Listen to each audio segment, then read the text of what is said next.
The swell came up and was partially intent of taking us along. The time that the bow vanished underwater, I shocked and chilled, scared witless. I barely managed to hold up. The boat was swamped, and I heard the Richard Parker roar. I felt death upon us, and the choice left me was death of water by animal. I chose the death animal. While we sank down the back of the swell, I jumped onto the tarpaulin and unrolled it toward the steam closing of Richard Parker. I protested. I did not hear him. Faster than a sewing machine working a piece of cloth, I hooked down the tarp. Both sides of the boat, we were climbing again. The boat was lurching upward steadily. It was hard to keep my balance. The lifeboat was now covered and the tarp battened down, except at my end.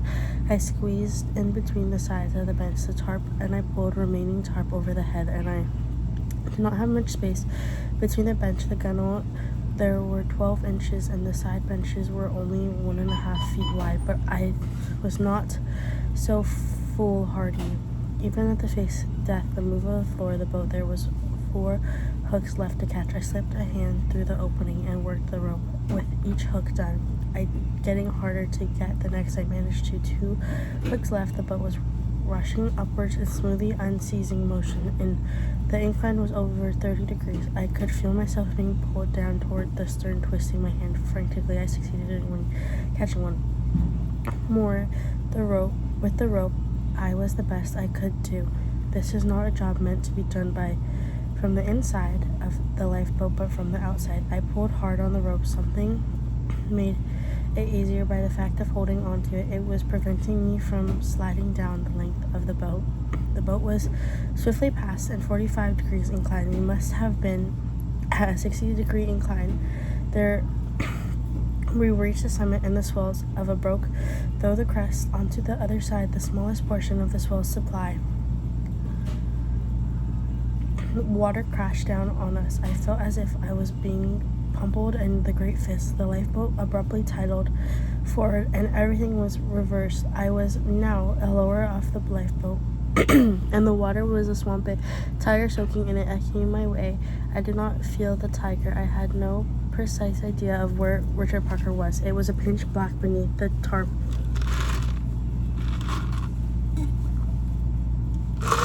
But before we reached the next valley, I was half drowned.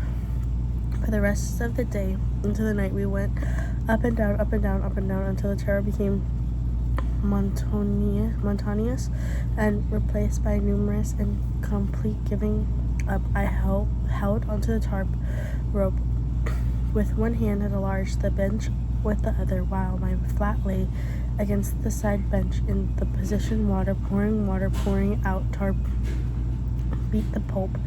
I was soaked and chilled and bruised and cut by bones of turtle shells.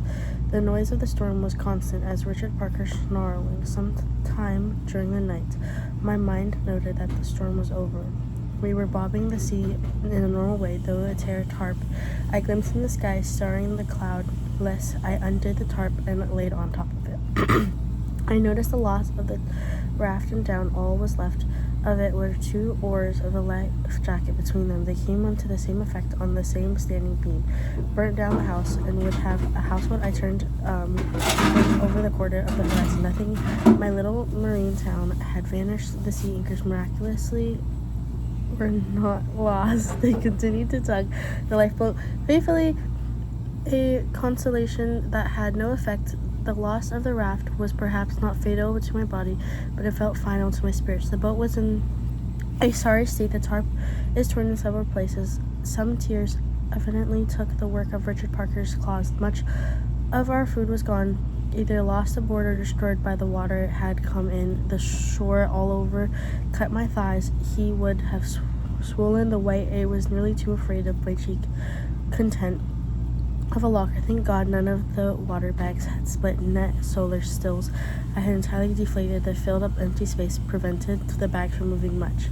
I felt exhausted and depressed, and I unhooked the tarp of the stern. Richard Parker was so silent, I wondered whether he had drowned. If he hadn't, as I rolled into the tarp in the middle of the bench, the day climbed into the water himself on the stern bench. I took the needle and the thread and went to mending the tiers of the tarp.